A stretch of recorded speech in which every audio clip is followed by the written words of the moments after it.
Hey everyone, it's Haley, and today I'm going to be doing my March TBR. So you may be wondering, why do I look really funny right now? And it is purely because my hair is presently in a ponytail, and I never really wear my hair in a ponytail, and if I do, I don't really document it on film or in pictures, so this is different. I may look like I'm kind of balding, but my hair was bugging me, so we're just gonna go with it. But anyways, hair issues aside, I wanted to talk to you guys about what I am planning on reading in March. So this TBR, I'm just gonna say it right now, there is no way in hell that I'm gonna read all of these books. Like, I probably will read maybe like 3 of them. With the way things have been going lately, that would be great. I've just been really busy with school reading, school stuff, and I'm also starting, last month I started writing my own book. So that has been taking up a huge chunk of my time, and I'm completely okay with that. I'm really glad that I'm writing, so I've kind of been devoting more time to writing, taking a little bit of time away from my reading, but I am going to try and kind of get back into the swing of things as far as reading goes in March, but I don't really know how that's gonna go, so we'll have to kind of wait and see. But that's enough of me rambling, so let's get into the books that I will probably not be reading in March. So first off, I'll start with the books that I have to read for school. So the first book that I have to read for my Victorian literature class, and that is Peter Pan by J.M. Barrie. I haven't read this before, but I really love children's classics generally, and I'm really excited for this one. I'm not sure if it's going to be my thing just because I don't know how I feel about pirates really, but I do like the general idea of it. I haven't watched the Peter Pan Disney movie in forever, but I think I liked it as a kid. I don't know, but I am pretty excited to finally read this one since it is such like an iconic children's book. I think it will be fun. Then the only other book that I have to read for school this month is a Shakespeare play, so it's the last one that I have to read for my Shakespeare class, and that is Cymbeline. I don't really know anything about it, but we will see if I like it. I really know nothing about it. Next, I have a couple of books that I've actually already started, but I haven't really gotten into. So the first one is Sense and Sensibility by Jane Austen. I'm actually pretty far in this one. I'm about 3/4 of the way through. I'm just not sure if I'll be able to finish it before the month is over. So you'll know when you watch my February wrap-up if I did end up finishing it. But right now, I'm really not sure if I will be able to. I'm really enjoying it though. I'm reading all of Jane Austen's books in order of publication, so it's gonna be a fun time. The next one that I have to finish, I actually started a couple of weeks ago and I just haven't touched it since, and that is A Court of Thorns and Roses by Sarah J. Maas. This is actually a reread for me. I'm kind of gearing up for the release of A Court of Mist and Fury, I think it's called. I don't really remember right now. That's coming out in May, I believe. Not entirely sure on that either. Clearly I'm really reliable with my information. But yeah, I don't really remember anything that happened in this one because it's one of the ones that I read way too quickly, so I just didn't do a review or anything for it. So I'm rereading it now, taking my time with it, and I'm going to finally do a review for it. The last book that I've started, and I probably won't finish before the end of the month, is the one that I started actually yesterday, so I'm really like 10 pages in, and that is Zack and Mia by A.J. Betts.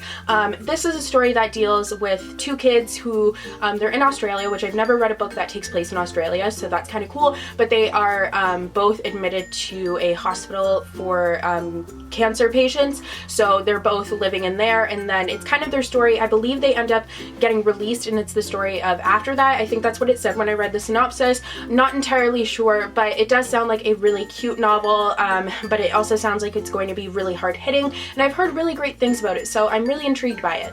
I said really a bunch of times then, I'm sorry. So now for the other books that I want to read in March. These are the ones that I haven't started at all. So the first one is Pride and Prejudice by Jane Austen. This is the next book for the order of publication that I'm reading them in, and I'm really excited for this one because this is definitely her most like esteemed work. Everyone knows what Pride and Prejudice is, at least I think most people do, so I'm really excited to read this one. I've never read it before, and from what I've heard, it seems like something that I would really love, so I'm really looking forward to it. Next is Please Ignore VR Deets by A.S. King. I did my TBR pile video and I asked you guys, I have a bunch of A.S. King on my TBR and I've never read any of her stuff, so I asked you guys if I should give it a chance, and a lot of you said that I should.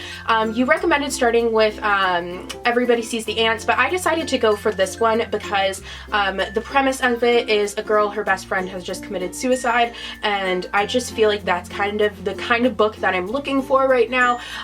So I'm I'm really excited to read this one. Also a little bit nervous about it because sometimes suicide isn't really dealt with in the right way in novels, so a little bit nervous about it, but I think that since it is like such an esteemed novel, it must be really good, so we shall see. Next is Salt to the Sea by Rita Sepetys. I can't say her last name at all. I get comments about how I say it wrong all the time. I'm sorry, I just can't do it. If you know how to pronounce it and can like sound it out like phonetics style, please let me know in the comments down below because I make an idiot out of myself all the time.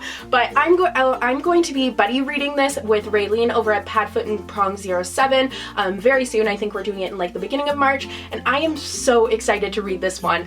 I completely forgot that this one was coming out when I did my most anticipated releases for winter 2016. Was it winter? Spring?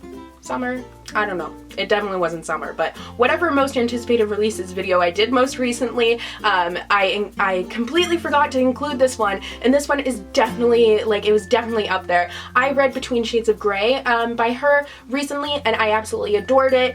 I thought it was just so good. I'll link it down below, my review for it. It was just honestly so fabulous, and I think this one is going to be great. I've heard really fantastic things about it. It takes place during World War II, and it's told from 4 alternating perspectives, and I don't really know like where they are or anything like that, but it really sounds like it's going to be awesome, and if it's anything like Between Shades of Grey, it's going to be really hard-hitting, raw, and just amazing. And then the final book that I have on my TBR for this month is 1,000 Nights by E.K. Johnston. I haven't really heard too much about this book since it came out. There was a lot of buzz about it around when it came out because like the cover is really pretty, the UK edition is also really gorgeous, so there's just been a lot of like buzz about it, but I haven't really seen many reviews of it or heard anyone's thoughts after reading it, so I'm really intrigued to read it and see if I like it. I'll probably be like inadvertently comparing it to The Wrath and the Dawn, kind of seeing what one is better, like which one does something better, blah blah blah, all that stuff.